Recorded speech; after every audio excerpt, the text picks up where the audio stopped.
साहब का ये जो पहल है, ये पहल से ये स्पष्ट होती है कि हिंसा की जो मानसिकता है, इसको किस तरीके से हिंदुस्तान में फैलाया जाए, उसको नमूना के तौर पर सामने लाया जा रहा है जेएनयू में। अगर हमें हिंदुस्तान के प्रति किसी छात्र के भावनाओं को उजागर करना है, तो सबसे पहले हमें यूनिवर्सिटी में भगत सिंह, चंद्रशेखर आजाद, प्रीतिलता वाडियर, मास्टर सूर्यो सेन, इन तमाम लोगों की बातों को सामने लाने की कोशिश करनी चाहिए, ना कि हमें वहां पर इस तरीके के एक प्रतीक रखना चाहिए जो हिंसा की मानसिकता को सर्वप्रथम फैलाती है। दूसरी बात ये है कि हमारा ये जो देश का जो नेतृत्व कर रहे हैं आरएसएस और भारतीय जनता पार्टी, हमने देखा है कि किस तरीके से धार्मिक अनुष्ठानों में, रामनवमी जैसे अनुष्ठानों में उन्होंने 5 साल 6 साल के बच्चे बच्चियों का हाथ में छुरा पकड़ा दिया है।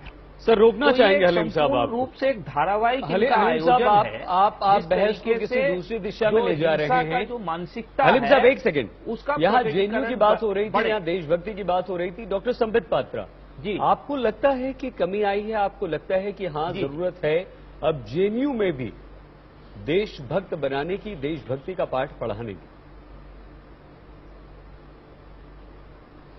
देखिए सईद साहब, मैं आपका बड़ा सम्मान करता हूं। आप देश के एक जाने माने और बहुत ही अच्छे एंकर हैं।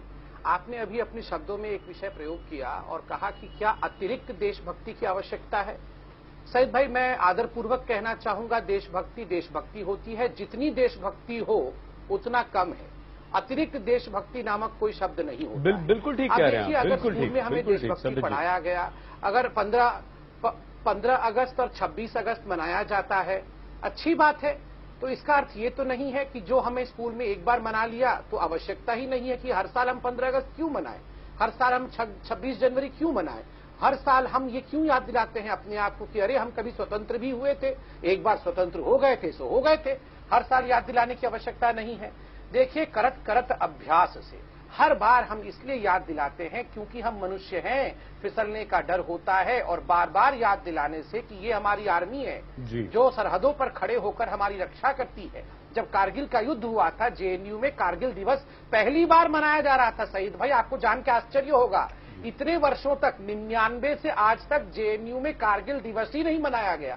पहली बार। मैं तो धन्यवाद करता हूं। मैं जगदीश जी को नहीं जानता हूं, कौन वाइस चांसलर है, कैसे हैं, मैं उनको नहीं जानता, मगर जगदीश जी को मैं हाथ जोड़ के धन्यवाद करता हूं कि उनके आने के पश्चात पहली बार जेएनयू के कैंपस में कारगिल दिवस तो मनाया गया। उससे पहले नक्सलवादी जब आर्मी के लोगों को मार देते थे, जब हमारे आर्मी के जवान शहीद हो जाते थे, तब जेएनयू में सेलिब्रेशन होता था। मेरे पास पूरे आंकड़े हैं कब कब सेलिब्रेशन हुआ, कैसे सेलिब्रेशन होते थे।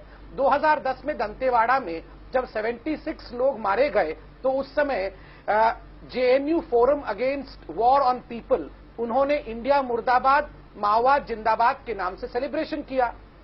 2014 में महिषासुर दिवस मनाया गया। सन 2000 में ये मुशायरा बाय पाकिस्तान के कवियों द्वारा मुशायरा को सेलिब्रेट किया गया। फिर उसके बाद 2012 में Arunachal Pradesh is not part of India, ये सेलिब्रेट किया गया।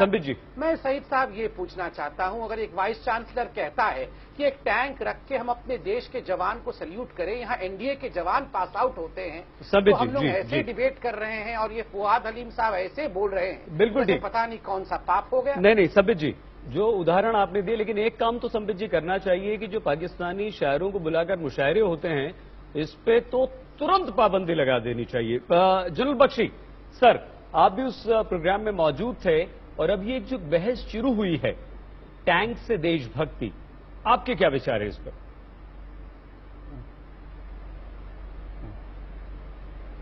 देखिए, मैं आपको कहना चाहता हूं कि मैं ना केवल वहां मौजूद था, लेकिन हमारी जो वेटरन्स इंडिया है, एक सर्विसमैन ऑर्गेनाइजेशन, उसका बड़ा सक्रिय रोल था इस पूरे फंक्शन के अंदर, जो शायद उभर कर नहीं आया।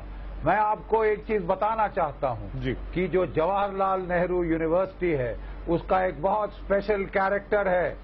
वो जो हमारी नेशनल डिफेंस एकेडमी है, वो एफिलिएटेड है जवाहरलाल नेहरू यूनिवर्सिटी के साथ। इसका मतलब 1970 के बाद हर एक आर्मी, नेवी, एयरफोर्स का ऑफिसर जो एनडीए से पास आउट हुआ है उसे डिग्री मिली है जेएनयू से। वो जेएनयू का स्नातक है।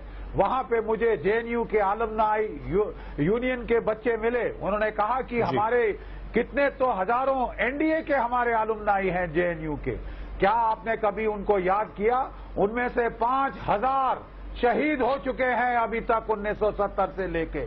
यहां पे अफजल गुरु की तो शहादत सो कॉल्ड का यहां पे जश्न मने। यहां बुरहान वानी के नारे लग सकते हैं जवाहरलाल नेहरू यूनिवर्सिटी में, लेकिन आप इंडियन आर्मी के उन शहीदों को याद नहीं कर सकते साहब। क्या जुर्म है?